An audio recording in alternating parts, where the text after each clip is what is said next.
Salut tout le monde, il est 8h45, on est toujours à Kauai sur notre île. Et aujourd'hui, on va faire pas mal de routes puisqu'on va aller de l'autre côté de l'île, côté ouest, et on va aller explorer toute la région du canyon de Waimea, qui est un truc assez impressionnant apparemment, qu'on appelle le Grand Canyon du Pacifique. Mais en tout cas, on a là pour pratiquement 1h30, 2h de route. C'est pas que ce soit super loin, c'est surtout qu'il y a une route. C'est pas une route qui est ultra rapide, puis on est quand même à l'autre bout de l'île, donc évidemment ça va mettre un peu de temps. Mais en kilomètres, ça doit pas être énorme, hein.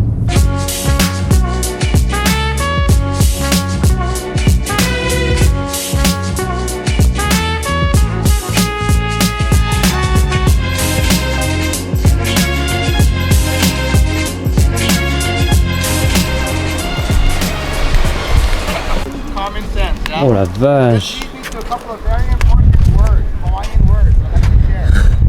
C'est ultra impressionnant!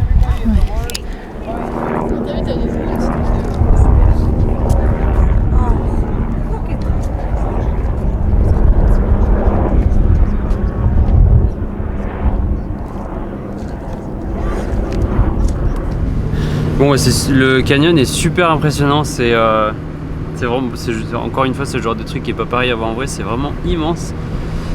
Là, le point de vue était super joli, par contre, il y a vraiment plein de bus qui arrivent et tout, donc c'est pas super bien pour faire des photos, des vidéos.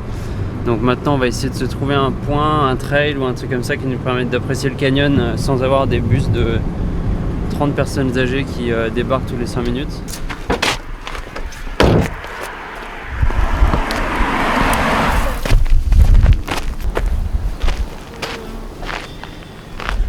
Bon, on s'est arrêté sur le bord de la route, on a grimpé juste un petit peu et on a déjà un point plus sympa là.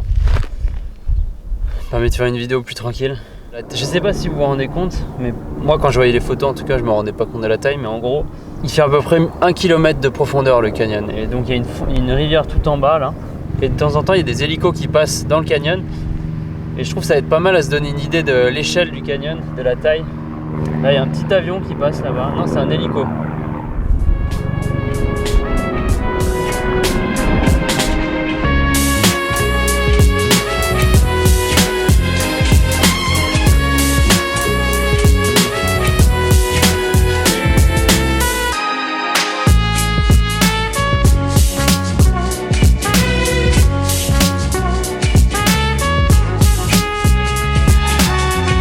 Bon, on s'est garé à un autre viewpoint là d'où partent à peu près tous les trails qui sont. Il n'y a pas beaucoup de trails au canyon malheureusement. Il y en a un grand qui passe dans le bas, qu'on fera peut-être une autre fois, je sais pas.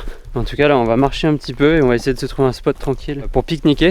En tout cas le début du trail est sympa là, la végétation est différente, on est quand même à 1000 mètres d'altitude.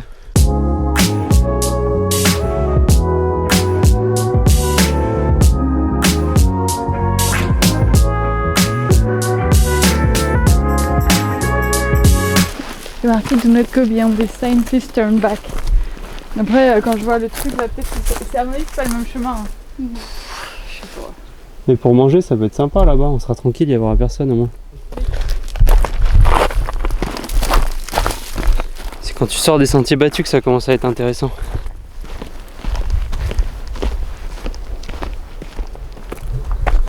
On est bien là? Ouais. Là sur les rochers en bas là? Non. On est bien là. Regarde les rochers là. Il y a 2 rochers.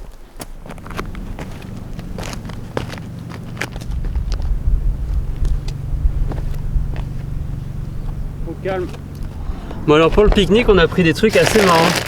On est allé dans un supermarché et on a pris des trucs qui ont l'air d'être plutôt du coin. Bon des chips, donc ça a rien de spécial mais ils sont fabriqués sur une des îles. Des bananes d'Hawaï. Jusque là c'est pas très original, mais alors ça c'est tellement hawaïen. Donc déjà ça ressemble à un énorme sushi, inspiration japonaise. Il y a énormément de japonais à Hawaï. Et au lieu d'avoir du poisson, c'est du spam. C'est cette espèce de conserve de viande là qu'on avait goûté avec Gonoro quand on avait fait le challenge de bouffe. Donc ça c'est une sorte de pâté naf américain. Ah, c'est des jambons ça, non? C'est un grand classique et surtout à Hawaï, ils sont fous de ça. T'as un peu l'impression de bouffer de la bouffe pour chat. Ouais c'est ça. On se le dise. Donc là c'est une sorte de sushi sandwich au spam. On en a 2 chacun. Hop. Ça va pas. Et ça, c'est une genre de pâte de taro. Le taro, c'est une sorte de pomme de terre, c'est un truc très hawaïen aussi. C'est le premier sucre lent qu'ils ont commencé à cultiver ici et qui a vachement soutenu leur alimentation au début quand les Polynésiens sont arrivés sur Hawaï. Et du coup, dans les ingrédients, il y a de la pâte de taro, de la noix de coco, du lait, du sucre. Enfin voilà, c'est une genre de sucrerie quoi, un peu de gâteau tout mou. On goûtera ça en dessert, on n'a jamais goûté. Pas trop mal. Ah mais toi t'as elle a croqué que dans du riz, mais c'est pas trop mal. C'est un peu surprenant l'algue au début, un peu chaude comme ça, parce qu'il les mange un peu tiède, chaud. Maël, tu goûtes le poi. C'est comment ça s'appelle du coup, le nom? Kulolo. Oh mais ça a pas l'air très facile à tenir dans la main. Hein. Ah ça y est, c'est la texture, ça donne envie. Hein. Il y a même des mouches qui sont autour.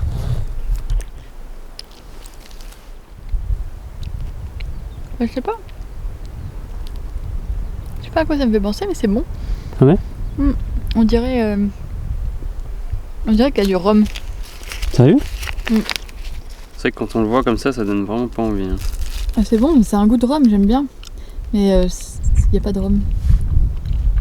Tu trouves pas que c'est un goût de rhum? À mort? Putain, j'adore. Ouais. Mais ça a carrément le goût du... Comme si t'avais fait un phare breton. Sauf que t'avais mis genre une proportion de pruneaux absolument abusée et pas mal de rhum. Ouais, c'est ça. Les pruneaux du phare breton avec un peu de rhum. C'est le phare breton hawaïen, Maël. C'était destiné à ce qu'on tombe dessus. Il y a une petite... Bon, c'est un peu collant. Mais il y a une petite texture de semoule un peu aussi. Ouais. Il vaut bien se dire que ça, on l'a acheté dans un supermarché. Donc c'est comme en France, quand on achète un gâteau breton dans un supermarché, ce sera jamais la même chose que si c'est ta grand-mère qui le fait ou alors si tu l'achètes dans une bonne boulangerie. Un bon kulolo maison, ça va pas être mauvais. Faut qu'on se trouve une vieille grand-mère polynésienne là. Hawaïenne. Un sourire, mais oh, ça va.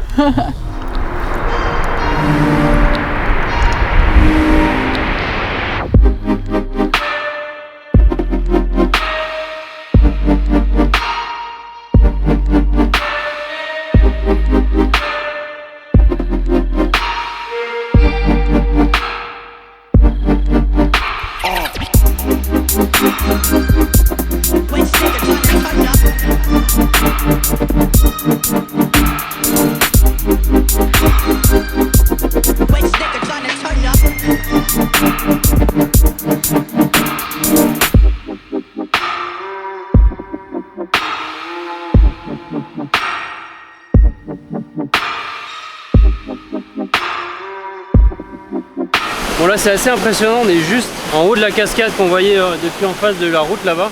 Et elle a plusieurs étages mais on est vraiment au bord là, c'est assez impressionnant.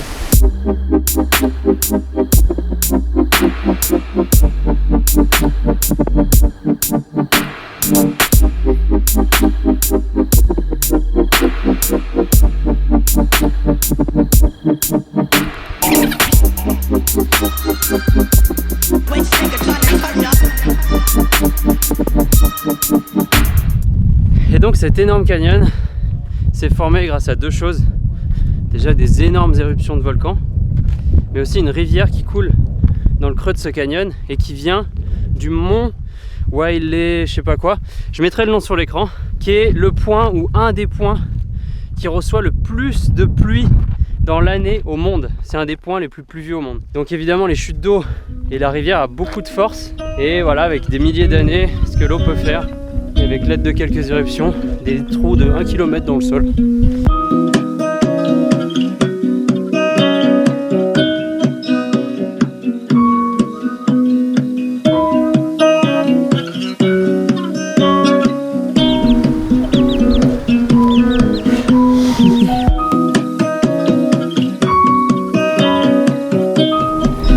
Bon alors là on est trop bien. On s'est posé sur le côté de la route. On est passé par-dessus les barrières, on a marché 5 minutes là le long de la... C'est un peu dangereux mais en faisant attention il n'y a pas de problème. Et on s'est trouvé un petit spot où il n'y aura personne normalement. Et ce qui est cool c'est qu'on voit super bien le canyon. Mais on voit aussi l'océan là-bas. C'est juste trop calé quoi.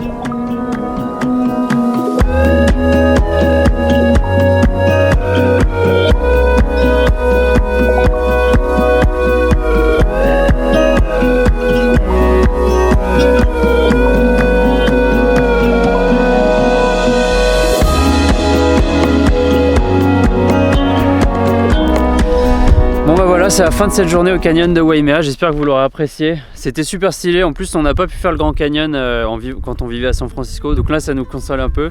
Parce que c'est quand même vachement impressionnant et ça a l'air d'être vachement ressemblant au Grand Canyon. En tout cas, j'ai hâte de découvrir le reste de ce que cette île a à nous offrir. Et puis donc, je vous donne rendez-vous à la prochaine pour une nouvelle journée sur Kauai.